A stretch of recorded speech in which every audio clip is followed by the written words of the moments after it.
प्यारे बच्चों, मैं हूं आपकी हिंदी शिक्षिका प्रीति। आप सभी का हार्दिक स्वागत है नोवा लर्न बुक्स, जो माउंट एनलाइटमेंट इंटरनेशनल का एक रचनात्मक शिक्षण मंच। आज का हमारा पाठ है हमारे कृषक कवि रामधारी सिंह दिनकर।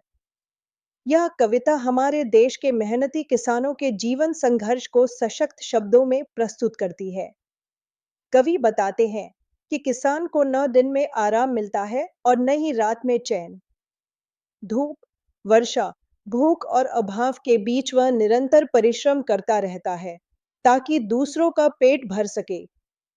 कविता में किसान परिवारों की पीड़ा, बच्चों की भूख और मां की विवशता को अत्यंत करुण भावों के साथ दिखाया गया है। कवि समाज से प्रश्न करते हैं कि जब मंदिरों और घरों में समृद्धि है, तो किसानों के बच्चों को दूध और भोजन क्यों नहीं मिलता। यह कविता हमें सोचने पर मजबूर करती है कि जिनके श्रम से देश पलता है, वही सबसे अधिक उपेक्षित क्यों है। हमारे कृषक कृषक होता है किसान। प्रस्तुत कविता में कवि ने किसानों की समस्याओं तथा कृषक जीवन के आर्थिक व सामाजिक यथार्थ को उजागर किया है। इस कविता में कवि ने जो किसान है, भारत के किसान, उनके जो जीवन में समस्याएं हैं, उनकी वास्तविकता को बताया है। कवि ने भारत के अर्धनग्न भूख से व्याकुल कृषकों के कष्टों को, उनके करुण क्रंदन को इस कविता के माध्यम से जन जन के हृदय तक पहुंचाने का प्रयास किया है। अर्धनग्न मतलब उनको कपड़े भी पर्याप्त नहीं मिल पाते और भूख से व्याकुल, खाना भी पर्याप्त नहीं मिल पाता।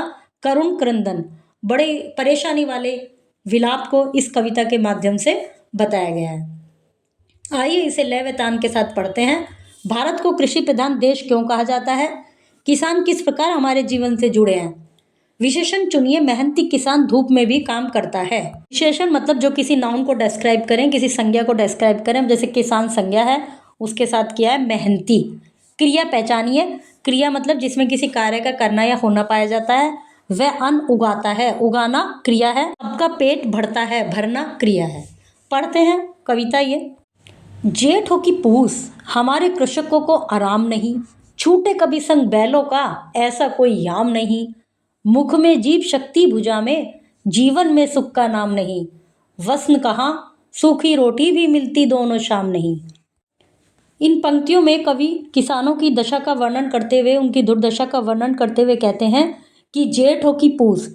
जेठ एक गर्मियों का महीना होता है, पूस सर्दियों का महीना होता है। जैसे हमारे जो अंग्रेजी के महीने हैं जनवरी, फरवरी, और इनको हमें अच्छे से पता है, सबको याद भी होंगे।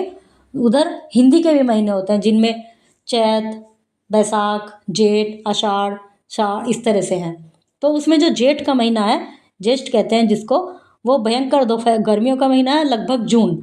और पूस कहते हैं जिसको, जो कि सर्दियों का माह है, लगभग दिसंबर का लास्ट और जनवरी का शुरू। तो ये दोनों, वो गर्मी वो सर्दी का। तो कहते हैं कवि कि जेठ हो, गर्मी हो या सर्दी, हमारे जो किसान हैं उनको आराम नहीं मिलता। याम होता है समय। उनके साथ, उनके बैलों का उनका साथ छूटे, मतलब बैल अपने खेत में है, वो अपने घर में आराम कर रहे हैं, ऐसा कोई समय नहीं होता। वो हमेशा बैलों के साथ खेतों में मेहनत करते रहते हैं। उनके मुख में जीभ है और उनकी भुजाओं में बहुत शक्ति है, तभी भी उनके जीवन में सुख का नाम भी नहीं है। मतलब वस्त्र। वस्त्र तो की तो क्या बात करें, दोनों टाइम उनको सूखी रोटी भी नहीं मिलती। कभी कभी ऐसा हो जाता है कि उनको प्रॉपर पर्याप्त पेट भी उनका नहीं भरता। बैलों के ये बंधु वर्ष भर क्या जाने कैसे जीते हैं। बंधी जीभ, आंखें विषम, गम खा शायद आंसू पीते हैं। बैलों के ये बंधु, बंधु होता है मित्र, सखा, मतलब ये, मतलब बैलों के मित्र हैं ये।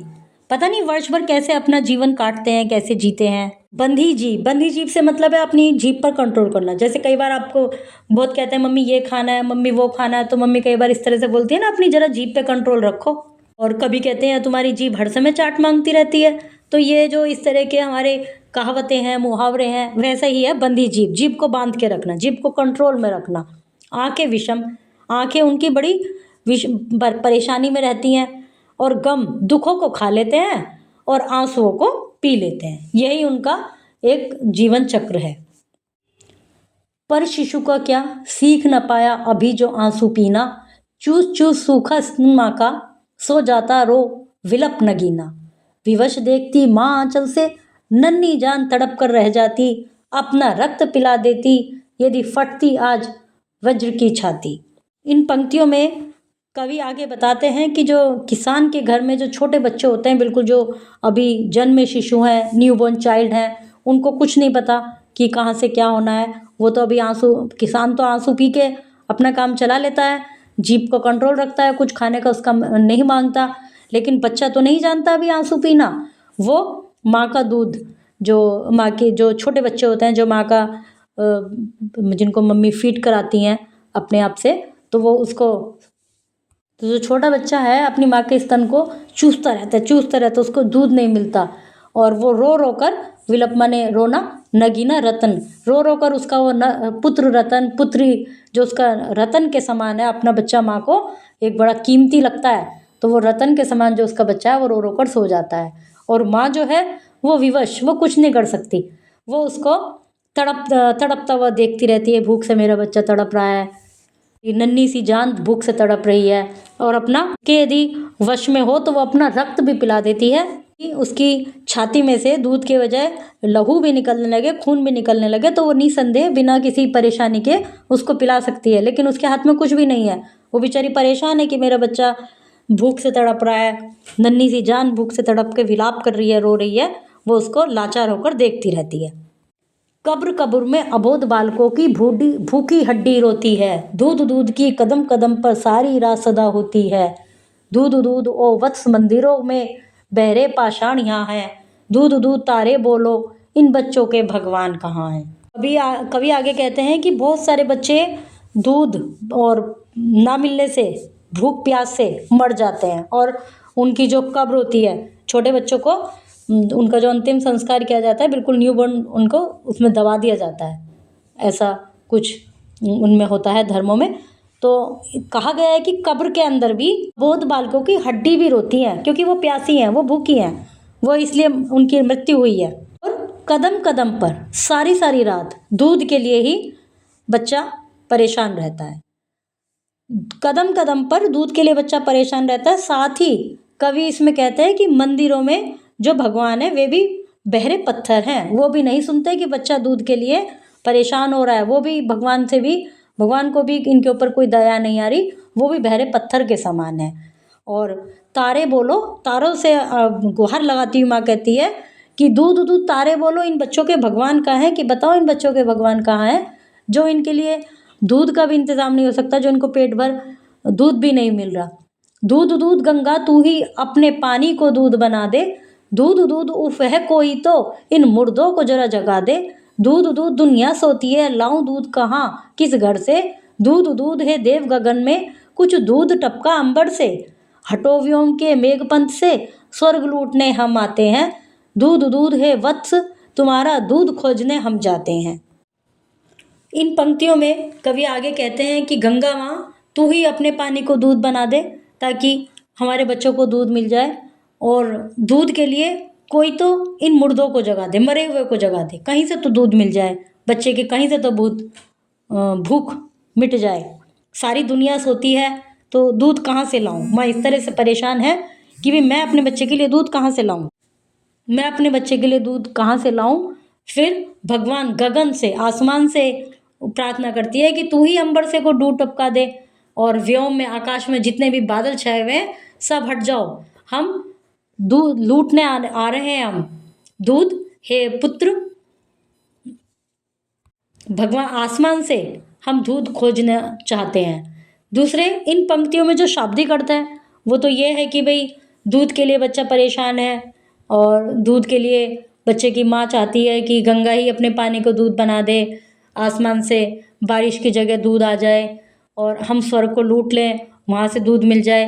लेकिन दूसरा जो इसका मीनिंग है वो ये है कि समाज में से ज्ञान, प्रेम, मानवता बिल्कुल समाप्त हो चुका है। इन सब में दूध को ज्ञान, प्रेम, मानवता से तुलना की गई है कि भगवान ऐसा कुछ करें कि कहीं से तो समाज में ज्ञान, प्रेम, मानवता का विकास हो, कहीं से तो उसका एक तरह से उजागर हो वो, और सभी लोग आपस में प्रेम से रहें। दूसरे अर्थों में इसमें किसानों की एक कमज़ोर आर्थिक दशा का वर्णन किया गया है कि उनको पूरा खाना भी नहीं मिलता, पूरे वस्त्र भी नहीं मिलते। किसान तो अपने जीभ पर कंट्रोल रखता है, अब आंसू को पी लेता है, गमों को खा लेता है, लेकिन जो उनके बच्चे हैं उनको कहीं से कुछ नहीं मिल पाता। जो अबोध बालक हैं, जो अभी कुछ खा भी नहीं सकते, वो केवल माँ का दूध पी सकते हैं। और माँ को जब खुद पर्याप्त भोजन नहीं मिल रहा तो वो बच्चे को दूध कहाँ से प्रोवाइड कराएगी। तो इसलिए वो बच्चे परेशान रहते हैं और इस उसमें बहुत सारे बच्चे बिल्कुल न्यू बॉर्न चाइल्ड मर जाते हैं और उनके दूध की जो भूख है, उनकी जो दूध की इच्छा है, वो पूरी नहीं हो पाती। रामधारी सिंह दिनकर का जन्म 1908 ईस्वी में बिहार के मुंगेर जिले के सिमरिया नामक ग्राम में हुआ था। रामधारी सिंह दिनकर हिंदी के प्रमुख लेखक, कवि तथा निबंधकार थे। इन्होंने पटना विश्वविद्यालय से इतिहास, राजनीति विज्ञान, दर्शन शास्त्र की पढ़ाई की। उर्वशी, रश्मिरथी, कुरुक्षेत्र, हुंकार, परशुराम की प्रतीक्षा आदि इनकी कुछ प्रमुख रचनाएं हैं। दिनकर जी को उनकी साहित्य प्रतिभा के लिए वर्ष 1959 में साहित्य अकादमी, वर्ष 1959 में ही पद्म विभूषण तथा वर्ष 1972 में ज्ञानपीठ पुरस्कार से सम्मानित किया गया। हिंदी जगत के इस महान साहित्यकार ने 24 अप्रैल 1974 में अपनी आंखें सदा के लिए मूंद ली। भारत की लगभग 60% आबादी प्रत्यक्ष या अप्रत्यक्ष रूप से कृषि पर निर्भर है। प्रत्यक्ष या अप्रत्यक्ष का मतलब डायरेक्ट या इनडायरेक्ट। जितनी विदेशी आय आईटी क्षेत्र से प्राप्त होती है, उसके बराबर ही कृषि से भी प्राप्त होती है। भारत में प्रति 30 मिनट में एक किसान आत्महत्या कर लेता है। भारतीय किसान की बदौलत भारत में इतना अनाज उगाया जाता है कि पूरी विश्व को 6 महीने तक खिलाया जा सकता है। आलू भारत की सबसे महत्वपूर्ण फसलों में से एक है और भारतीय किसान इसे आज से लगभग 7000 वर्ष पहले से उगाते आ रहे हैं। भारत में कृषि में 1960 के दशक के मध्य में पारंपरिक बीजों का प्रयोग किया जाता था, जिनकी उपज अपेक्षाकृत कम थी। उन्हें सिंचाई की कम आवश्यकता पड़ती थी। किसान उर्वरकों के रूप में गाय के गोबर आदि प्रयोग करते थे। 1960 के बाद उच्च उपज बीज का प्रयोग शुरू हुआ, मतलब जिससे अच्छी फसल होती है। इसमें सिंचाई और रासायनिक उर्वरकों और कीटनाशकों का प्रयोग बढ़ गया है। इससे कृषि में सिंचाई की अधिक आवश्यकता पड़ने लगी है। इससे अनाजों का उत्पादन काफ़ी बढ़ गया है, जिस कारण इसे हरित क्रांति भी कहा गया है, मतलब फसलों का अच्छा होना। प्रिय बच्चों, इस कविता से हमें यह सीख मिलती है कि किसानों का सम्मान और उनकी समस्याओं की समझ बहुत आवश्यक है। उनका परिश्रम ही हमारे जीवन का आधार है। हमें उनके प्रति कृतज्ञ, संवेदनशील और जिम्मेदार बनना चाहिए। अगली कक्षा में हम फिर मिलेंगे एक और अर्थपूर्ण रचना के साथ।